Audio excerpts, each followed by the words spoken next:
Hello everyone, today we're taking a look at WannaCrypt, a ransomware that made headlines around the world because of its fast propagation and its infection of many computers in the NHS. Now, I received a few requests to take a look at this ransomware, but at the time I was out of town. So now I'm back home, got the VM all ready to go, so let's go ahead and take a look at WannaCrypt. We've got our standard series of bait files. Here we have a docx, which is just a recipe that I like to make sometimes. Got a test document that says test document. I've got a photo from my car like 5 years ago where it thought it was 129 degrees outside. Got this other picture. Oh no, where did it go?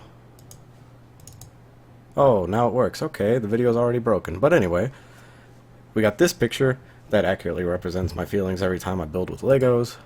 We've got a rich text document.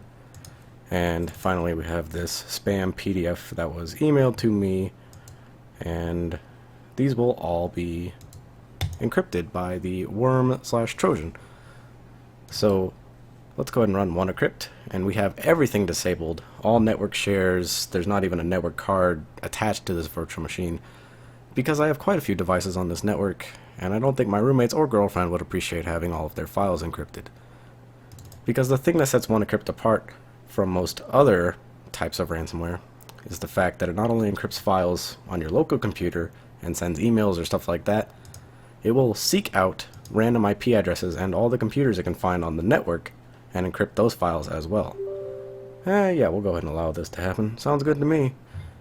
And so because of this worm component, it enables it to spread very quickly and is what actually enabled it to infect all those computers in the NHS. So here is the actual WannaDecrypt that pops up. We can see our files just disappeared here. They have all been encrypted and now no longer function. If we open this up with Notepad, we need more apps. Notepad, it is no longer our excellent text file, however it has been encrypted, and the same goes with all of these others. And we see, other than this WannaDecryptor window, which we'll take a look at in a bit, our desktop has been replaced with oops, your important files are encrypted. See this text but don't see WannaDecryptor. Your antivirus removed it, you got to get it back so you can decrypt your files. We can also see here that it drops a bitmap to the desktop, which is just the background that we see here that replaced everything.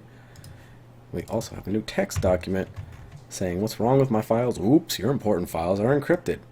So basically it just tells you the wallet that you need to send your bitcoins to, the application that you need to find on your desktop in order to decrypt your files. And then I like this part right here. How can I trust? Don't worry about decryption. We will decrypt your files, surely, because nobody will trust us if we cheat users. And I'm sure that's the truth. So now we'll go over the actual ransomware itself. It's got the standard ransomware fare going on here. What happened to my computer? Your important files are encrypted. And maybe you're busy looking for a way to recover your files, but do not waste your time. Nobody can recover your files without our decryption service. And essentially you have to go through, pay $300 in Bitcoin, and it channels it through a series of Tor addresses until finally the scammers receive it and decide whether or not to actually give you your decryption code. Now the only reason this actually popped up and encrypted my files is because I disconnected everything on this virtual machine from the internet.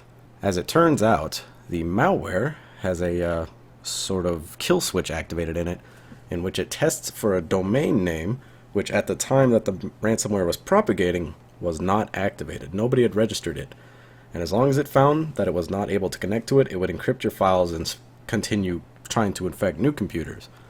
However, one malware researcher from the Malware Tech blog discovered that when he registered this domain name, it activated the kill switch in the ransomware, pretty much effectively stopping it from continuing to propagate and infecting new systems. So, kudos to you. We see here that the actual domain has been replaced with a single text line, sinkhole.tech, where the bots party hard and the researchers harder. Looking back at the ransomware, there's not much you can do once you're at this point, other than if you really need your files, attempt to pay the ransom, but I would not recommend it, because paying that ransom only serves to further fuel these types of attacks in the future. But if it's something like the NHS, I could see some degree of compliance with the scammers' demands in order to receive some very important patient documents and stuff like that. There's not much more to say. As we can see here, the payment will actually be raised if you don't pay it within 3 days, and then if you don't pay it in a week, you lose all your files, supposedly, but I'd bet they'd be willing to grant you some leniency on that if you paid probably triple or quadruple the price. And going even further beyond this, you can tell this was a pretty serious outbreak because Microsoft actually released patches for Windows XP, which has been out of date for about 3 years now. So you can tell this is something big. And that's about it for WannaCrypt. Thank you very much for watching. Take care. So I just noticed one more thing. There's a contact us button and it opens up just a plain message box here. So we're going to send a message to these guys. Greets from WannaCry1, ya boy with the malware. Yo. And it's a real shame this isn't connected to the internet because I really wanted them to receive this. But now that's really about it for the WannaCrypt ransomware. Thank you for watching. Take care. One more thing I noticed is that if you send a message and you're not connected to the internet, the ransomware just crashes every single time. Uh-oh.